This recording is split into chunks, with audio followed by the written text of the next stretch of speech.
है आदिवासी समुदाय से डर करके, बौखला करके अनर्गल गाली गलौज प्रकरण में उतर गए हैं।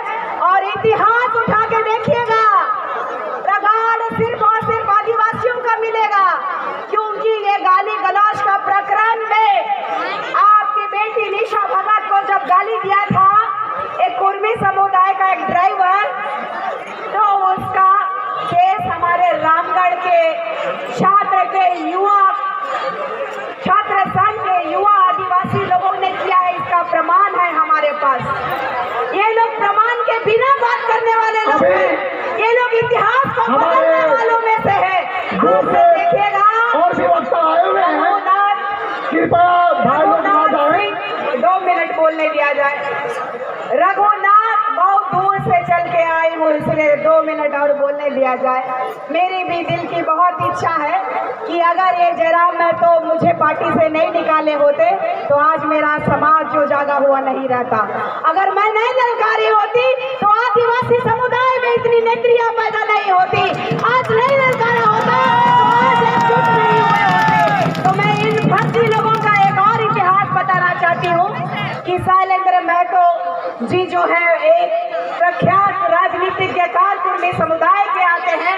उन्होंने एक किताब लिखा, उसमें समाज को गुमराह करने का कोशिश किया गया। रघुनाथ सिंह भूमिज को उन्होंने, हमारे आदिवासी नायक महानायक को उन्होंने रघुनाथ महतो बना दिया और उनको कोर्ट ने भी फटकार लगाई है। हमारे कुछ साथी लोग जा रहे हैं, उनको थोड़ा कुछ देर मेरे लोग संयम रखे। और हमारे वक्ता, बहुत बड़े वक्ता आए हुए हैं हमारे। क्योंकि मैं और एक बात कहना चाहती हूँ, यहाँ की सरकार को भी मैं चेताना चाहती हूँ कि लगातार हमारी जमीनों को लूटने का काम, और हमारे पास प्रमाण है सरकार के खिलाफ की CNT एक्ट का उल्लंघन करने वाले मंत्रियों का प्रमाण है मेरे पास। आज तक सिर्फ लूटते आए हैं लोग। आज जिनको देख लीजिए, हमारे दिशम गुरु अगर जिंदा थे तो उनका गांव नहीं बना था, उनके जाने के बाद गांव बना। कब आदिवासी समुदाय के लोगों के लिए लोग सोचेंगे? राजनीतिकरण करना कब बंद होगा? क्यों हमारे आदिवासी समुदाय को आज इस देश का प्रथम नागरिक होने के बावजूद अंतिम पायदान में क्यों खड़ा कर दिया गया? मैं पूछती हूँ इस राज्य के माननीय आदिवासी मुख्यमंत्री बेटा से, क्या आपको दर्द नहीं होता आदिवासी भाई बहनों का दुख देख करके? क्या दुख नहीं होता राष्ट्र के राष्ट्रपति महोदया को? वो भी एक रूढ़िवादी परंपरा को मानने वाली बेटी है, इस देश का प्रथम नागरिक है। संविधान अगर लिखा गया है, संविधान 254 इंक जो होता है ना, स्याही का डब्बा, 303 कलम तोड़े गए तब संविधान बना है। इस संविधान में हमें विशेष अधिकार दिए गए हैं। आपको समझना होगा, मेरे आंखों में जो आज आंसू है ये सिर्फ और सिर्फ दर्द के आंसू है। और भी प्रवक्ता वक्ता है कहना चाहते हैं, लेकिन मैं आप लोगों को बताना चाहती हूँ, आपकी बेटी किसी के बाप से नहीं डरती है।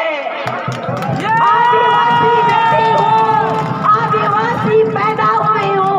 इन लोगों को लगता है कि मुझे गुमराह कर दे या मुझे चोट पहुंचाने की कोशिश करे तो डर जाऊंगी। मेरे पिता भी झारखंड आंदोलनकारी हैं और महज 15 साल में मेरे पे केस हुआ था जब इस झारखंड राज्य को अलग करने की बात हो रही थी।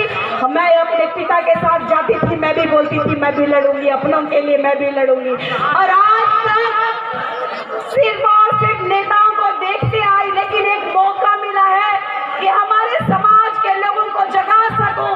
तो एक बार, अंतिम बार मैं आप लोगों को कहना चाहती हूँ कि आप में अगर वाकई आदिवासियत को बचाने की